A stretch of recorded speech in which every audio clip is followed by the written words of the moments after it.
जय जगन्नाथ। आसंतु आज आमे आलोचना करिबा रथयात्रा नीतिक्रांति विषय। श्रीजीउंकर द्वादश यात्रा मध्यरु सर्वख्यात एही गुंडीचा यात्रा आषाढ़ शुक्ल पक्ष द्वितीय तिथि पालित होइथाय। द्वितीय तिथि ठारू दशमी तिथि पर्यंत 9 दिन यात्रा अटे। एक सप्ताह गुंडीचा घरे श्रीजीउ माने रहिबार विधि थिले मध्य गुंडीचा समय रे श्रीजीउंकर रथ सेठारे कोनोसी कारणरु निर्दिष्ट समय रे पहुंची न पारिले बा कोनोसी कारणरु विलंब हेले ताहा सही सप्ताह रहणीरु बाद पड़िथाय।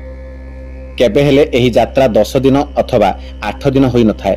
श्रीगुंडीचा, हेरा पंचमी और बाहुड़ा यात्रा एही यात्रार अंश विशेष। श्रीमंदिर रे गुंडीचा यात्रार नीति ए प्रकार। श्रीगुंडीचा पूर्व दिन अर्थात प्रतिपदा दिन सकाळ धूप सरिले तीन ठाकुरंकर बाड़रू तीन रथ निमंते आज्ञामाल, घंट, छता, काहाली बाद्य सह रथ निर्माण स्थल को आसी निज निज रथ मानंकरे स्थापना हेले प्रथमे जगन्नाथंक रथ, परे सुभद्रा रथ और शेष बलभद्रंक रथ सिंहद्वार सम्मुख को आसी यथासंभव सज्जित होई रहे। परे रथ प्रतिष्ठा करा जाए, किंतु सिंहद्वार रथ पहुंचीबाकू विलंब हेले बा रात्र होई गले सेदिन रथ प्रतिष्ठा होई नथाई परदिन अर्थात श्रीगुंडीचा दिन सकाळु रथ प्रतिष्ठा कार्य कराजिबार प्रथा बहुदिनरु प्रचलित होई आसुची। श्रीमंदिर स्थित चाहाणी मंडपरे 21 जन श्रोत्रिय ब्राह्मण देउळ पुरोहितंक नेतृत्वरे तीन भागरे विभक्त होई तीन रथर प्रतिष्ठा कार्य होम कार्य करिथांती। रथयात्रा दिन खूब भोरु आळती अवकाश बढ़िबा उत्तारु तीन बाड़े दैनंदिन बेश हुए। रोषरे होम होई सूर्य पूजा, द्वारपाल पूजा बढ़िला परे भितरे पानी पड़े और दक्षिण द्वार प्रतिहारी टेरा बांधती। स्वार बड़ू थाली पकांती। प्रतिहारी रोष को सकाळ धूप डाकी जाती। 12 कुड़ुआ खेचेड़ी, पिठा और टाकुआ भोग आसी 16 उपचार रे पूजा हुए।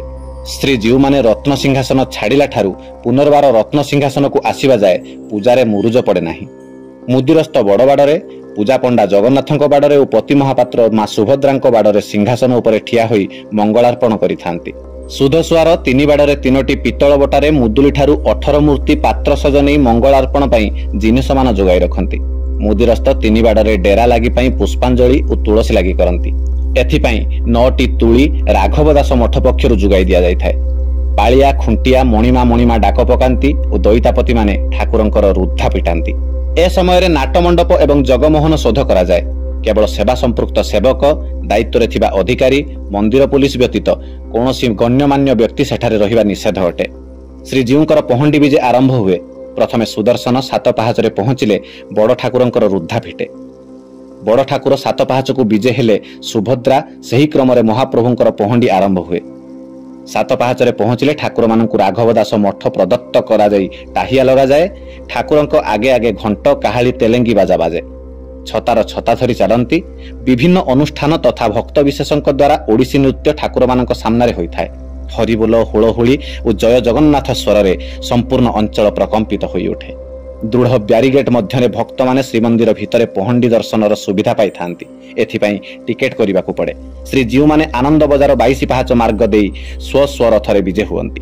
ठाकुर माने रथरे विजे हेला परे चांगड़ा मेकाप चक्का अपसर नहीं लागी करा जाए एवं रुंधा जाए।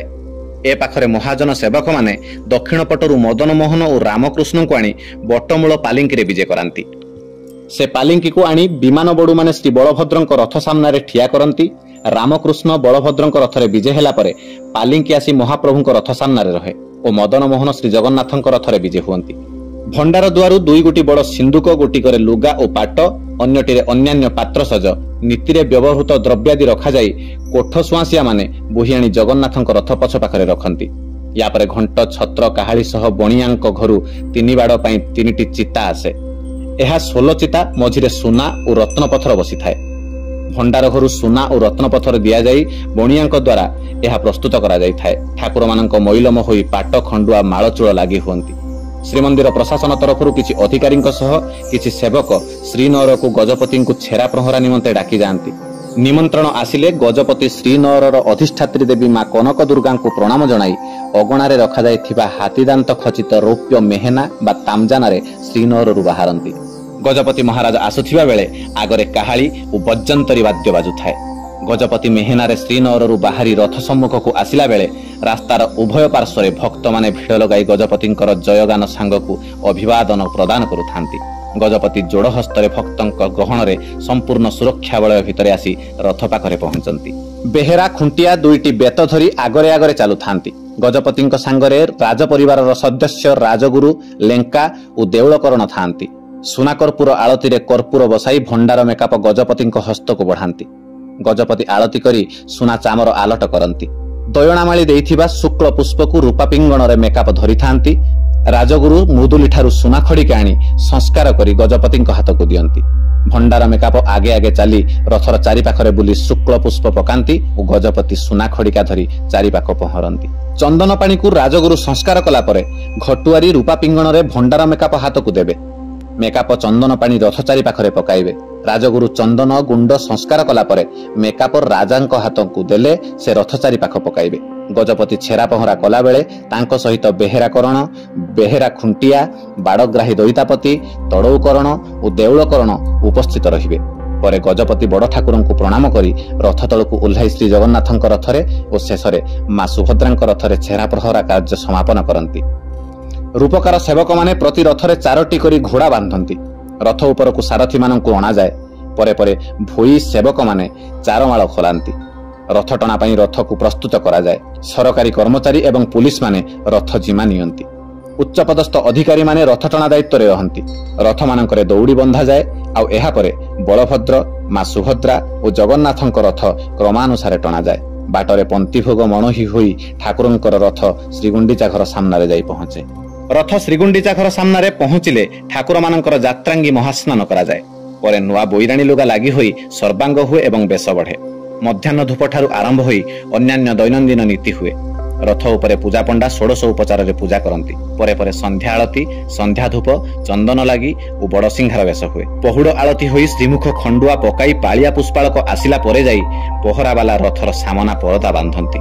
ପରଦିନ ମଧ୍ୟ ରଥ ଉପରେ ସନ୍ଧ୍ୟା ଧୂପ ପର୍ଯ୍ୟନ୍ତ ସବୁ ନୀତି ହୋଇଥାଏ। ଶ୍ରୀଗୁଣ୍ଡିଚା ଘରକୁ ବିଜେ ସମୟରେ ମହାଜନ ସେବକ ମଦନ ମୋହନ ଓ ରାମକୃଷ୍ଣଙ୍କୁ ହସ୍ତରେ ନେଇ ଭଣ୍ଡାର ଘର ସିଂହାସନ ଉପରେ ବିଜେ କରାନ୍ତି। ଦଇତାପତିମାନେ ସୁଦର୍ଶନଙ୍କୁ ଓ ପରେ ପରେ ପୂର୍ବ ବିଧିରେ 3 ଠାକୁରଙ୍କୁ ଗୋଟି ପହଣ୍ଡିରେ ଗୁଣ୍ଡିଚା ଘରକୁ ବିଜେ କରାନ୍ତି। ଚାରମାଳ ଉପରେ ରାଘବ ଦାସ ମଠ ଦେଇଥିବା ଟାହିଆ ଠାକୁରମାନେ ଲାଗି ହୁଅନ୍ତି। କର୍ପୂର ଆଳତି, ଦୁର୍ବାକ୍ଷତ, ସାତବତୀ, ସଞ୍ଜକାଳୀ ବନ୍ଦାପନା ପରେ ଘଷା ବିଡ଼ିଆ ମଣୋହି ହୁଏ। ଛାମୁ ଖୁଣ୍ଟିଆ ମଣିମା ମଣିମା ଡାକ ଦିଅନ୍ତି। ଘଣ୍ଟ କାହାଳି ବାଜି ଠାକୁରମାନେ ଗୁଣ୍ଡିଚା ଘରକୁ ବିଜେ କରନ୍ତି। ସିଂହାସନରେ ବିଜେ ହେଲା ପରେ ଠାକୁରମାନଙ୍କର ରୁନ୍ଧା ବଢ଼େ, ସର୍ବାଙ୍ଗ ହୁଏ। ବନ୍ଦାପନା ସାରି ଶ୍ରୀମୁଖ ଖଣ୍ଡୁଆ ପକାଗଲେ ସିଂହାସନ ଉପରକୁ ଠାକୁରଙ୍କ ପହଣ୍ଡି ପାଇଁ ବାନ୍ଧିଥିବା ଚାରମାଳ ଖୋଲାଯାଏ। 3 ବାଡ଼ରେ ମହାସ୍ନାନ ହୁଏ। 3 ପୁଷ୍ପାଳକ ମଇଲମ ମାଳ ଫୁଲ ଲାଗି କରାନ୍ତି। ପ୍ରାୟତଃ ଦେଖାଯାଏ ଏ କାର୍ଯ୍ୟ ସବୁ ଶେଷ ହେଲା ବେଳକୁ ରାତ୍ର ସରି ଆସିଥାଏ। ରାତ୍ର ଥିଲେ ପହୁଡ଼ ହୁଏ, ନଚେତ୍ ମଙ୍ଗଳ ଆଳତି ଆଦି ଦୈନନ୍ଦିନ ନୀତି ରାତ୍ରି ମୁତାବକ ସମ୍ପନ୍ନ ହୁଏ। ଗୁଣ୍ଡିଚା ଘରେ ବଲ୍ଲଭ ଭୋଗ ଶ୍ରୀମନ୍ଦିରରେ ହେଲା ଭଳି ନ ହୋଇ ସର୍ପାମଣୋହି ହୁଏ। ରଥଯାତ୍ରାର ପଞ୍ଚମ ଦିନ ଅର୍ଥାତ୍ ଆଷାଢ଼ ଶୁକ୍ଳ ଷଷ୍ଠୀ ଦିନ ହେରା ପଞ୍ଚମୀ ନୀତି ପାଳିତ ହୋଇଥାଏ। ଗୁଣ୍ଡିଚା ଯାତ୍ରା ପୂର୍ବରୁ ଲକ୍ଷ୍ମୀ ଭଣ୍ଡାର ଘରେ ବିଜେ ହୋଇଥାନ୍ତି। ଏହି ଦିନ ମହାଜନ ସେବକମାନେ ଲକ୍ଷ୍ମୀଙ୍କୁ ମାଜଣା କରାନ୍ତି।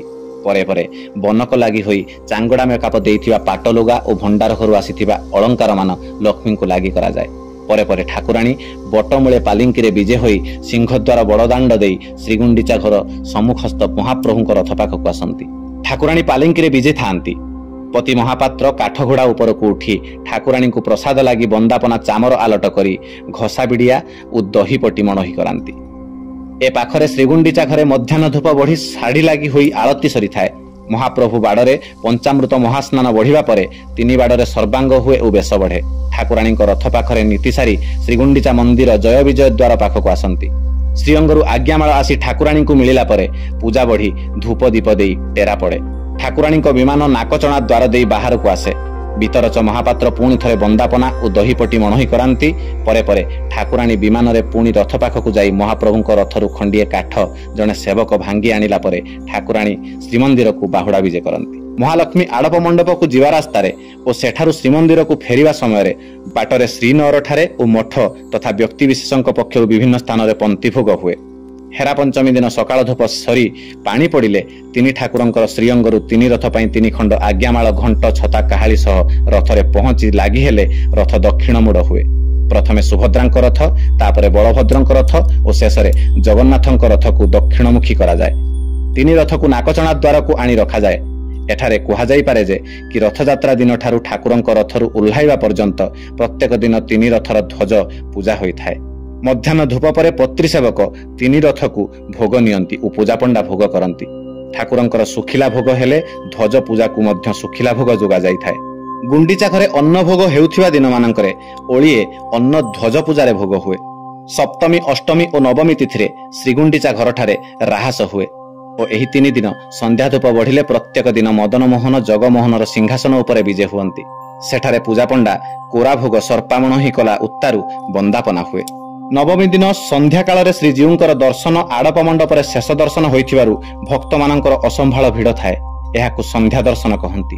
ଗୁଣ୍ଡିଚା ମଣ୍ଡପ ରତ୍ନବେଦୀରେ ବିଜେ ପରେ ସେଠାରେ ହେଉଥିବା ଅନ୍ନଭୋଗକୁ ଆଡ଼ପ ଅଭଡ଼ା କହନ୍ତି।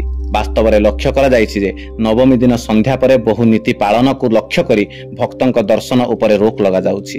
ତେଣୁ ସର୍ବସାଧାରଣ ଆଉ ନବମୀ ଦିନ ରାତିରେ ଶ୍ରୀଜୀଉଙ୍କର ଦର୍ଶନ ପାଇପାରୁନାହାନ୍ତି। ପରଦିନ ବାହୁଡ଼ା ଦଶମୀ ଥିବାରୁ ନବମୀ ଦିନ ବଡ଼ସିଂହାର ବେଶ ଓ ଅନ୍ୟାନ୍ୟ ଗୁପ୍ତ ନୀତି ଥିବା ଦୃଷ୍ଟିରୁ ଠିଆ ପହୁଡ଼ ନୀତି ଅନୁଷ୍ଠିତ ହୁଏ। ଶ୍ରୀଗୁଣ୍ଡିଚା ଯାତ୍ରା ବିଧିରେ ବାହୁଡ଼ା ଯାତ୍ରା ମଧ୍ୟ ହୋଇଥାଏ।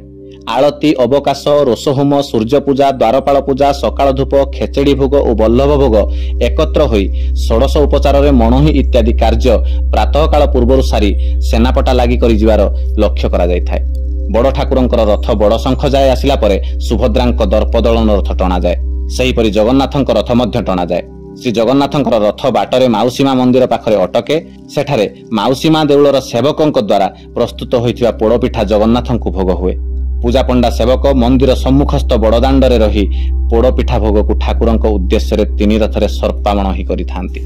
ସେଠାରୁ ଶ୍ରୀଜଗନ୍ନାଥଙ୍କ ରଥ ଆସି ଶ୍ରୀନଅରର ସାମନାରେ ରହେ। ଏହି ସମୟରେ ଲକ୍ଷ୍ମୀ ଭଣ୍ଡାର ଘରୁ ପାଟ ପିନ୍ଧି ମାଳଫୁଲ ବେଶ ହୋଇ ମହାଜନଙ୍କ ହସ୍ତରେ 7 ପାହାଚ ଦ୍ୱାର ପାଖରେ ଥିବା ପାଲିଙ୍କିରେ ବିଜେ ହୋଇ ଚାହାଣୀ ମଣ୍ଡପକୁ ଆସି ମହାପ୍ରଭୁଙ୍କ ରଥ ଆସିବାର ଦେଖନ୍ତି।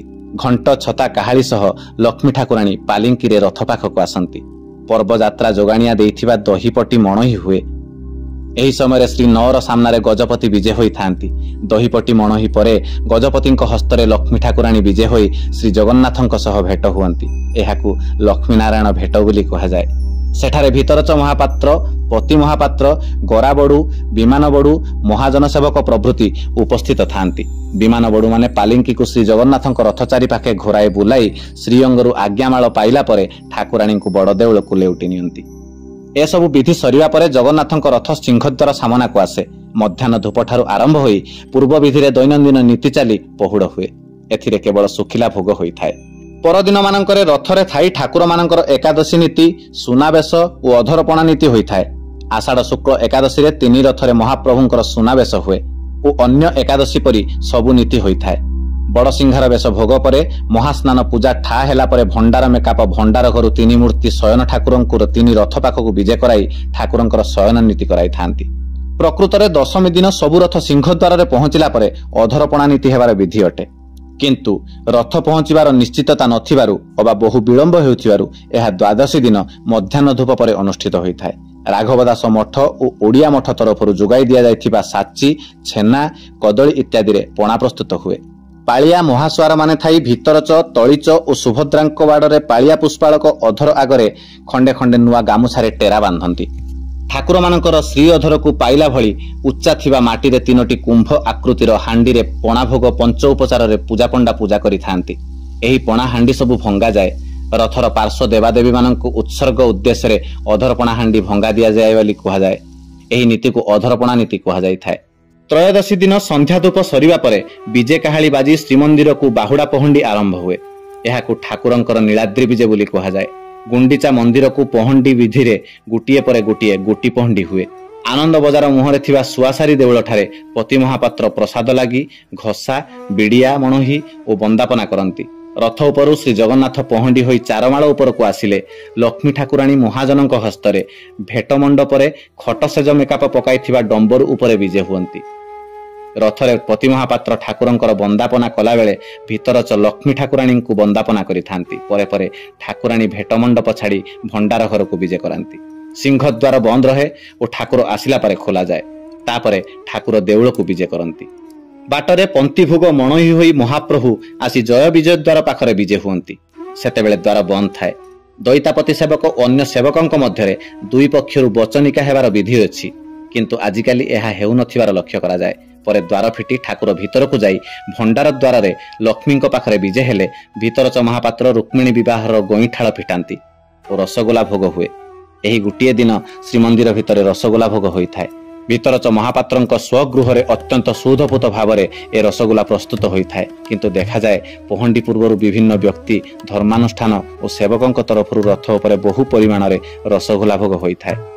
ସମସ୍ତ ବିଗ୍ରହ ସିଂହାସନ ଉପରକୁ ବିଜେ କଲା ପରେ ଦଇତାପତି ସେବକମାନେ ରୁଦ୍ଧା କାର୍ଯ୍ୟ ଶେଷ କରନ୍ତି।